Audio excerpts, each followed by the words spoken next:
السلام عليكم ورحمة الله وبركاته. أستعين بالله عز وجل وأتوكل عليه وأتحدث عن الصحابة الكرام.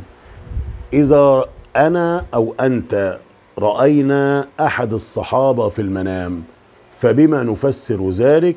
أمر جميل، رؤية محمودة، شيء عظيم في حياتك إن شاء الله.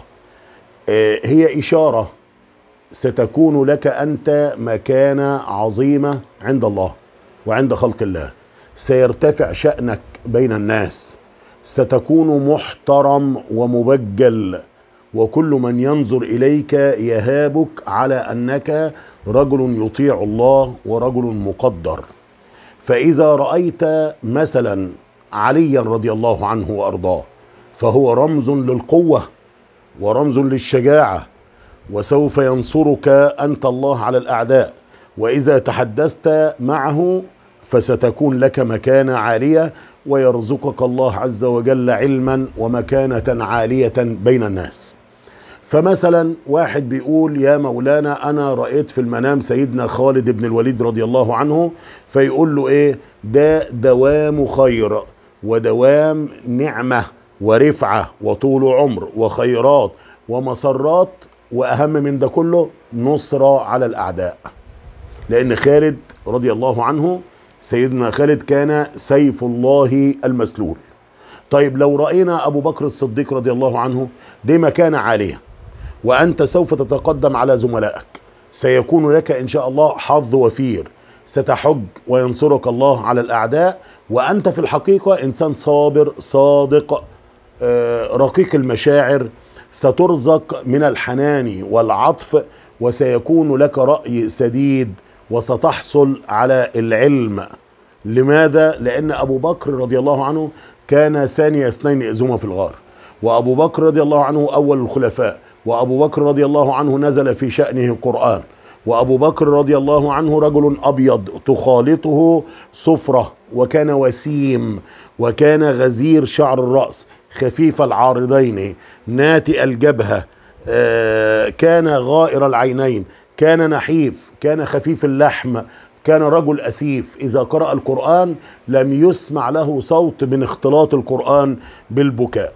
فإذا رأيت كأنك صرت من الصحابة، يعني حسيت ان انت بقيت واحد من الصحابة، ستنالك شدة، ثم يرزقك الله الظفر والنصر على الأعداء والمكانة العالية. فإذا رأيت صحابي من الصحابة أيا كان من صحابة رسول الله صلى الله عليه وسلم رؤية متكررة، فمعيشتك ستصدق وستكون محط عناية الله، يحميك ويحفظك الله سبحانه وتعالى.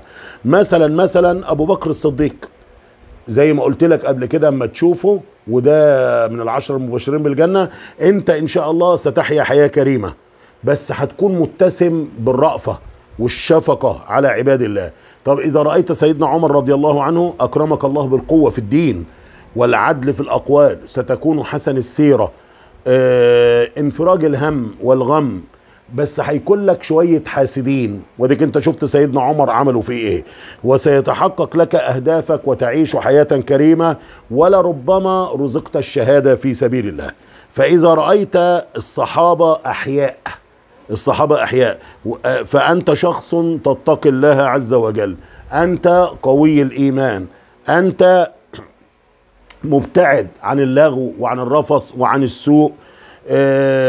سيدنا عمر رضي الله عنه كان شديد الحمرة، أو إن شئت فقل شديد الشقرة، وكان حسن الخدين والأنف والعينين، كان غليظ الكفين والقدمين، كان كثيف الشعر، كان طويل مقدمة اللحية، لدرجة أن مقدمة اللحية هذه قد تصل إلى صدر عمر رضي الله عنه، وكان أعصر، سبحان الله، أعصر أيسر، يكتب بإيديه الاثنين ويستخدم إيديه الاثنين، وهذا من فضل الله عز وجل.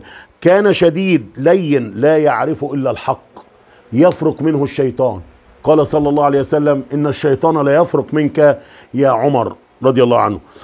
لو حد قال لك، أنا بقول لك أهو لوجه الله، لوجه الله كأهل السنة نحن والجماعة، لو حد قال لك ان عمر دخل على بيت فاطمة وزق عليها الباب وكسر لها ضلع من الضلوع، قول له انت منافق كذاب.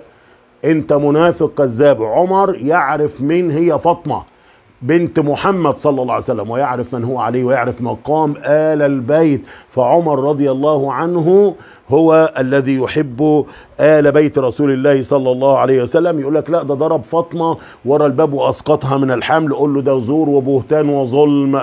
فاطمة الزهراء مقدرة، آل بيت رسول الله صلى الله عليه وسلم فوق العين والراس. بس احنا بنحب آل بيت رسول الله، حسن وحسين وعلي وجميعهم ونسلهم، بس لا نخرجهم عن كونهم بشر، انما هم عطرة رسول الله صلى الله عليه وسلم.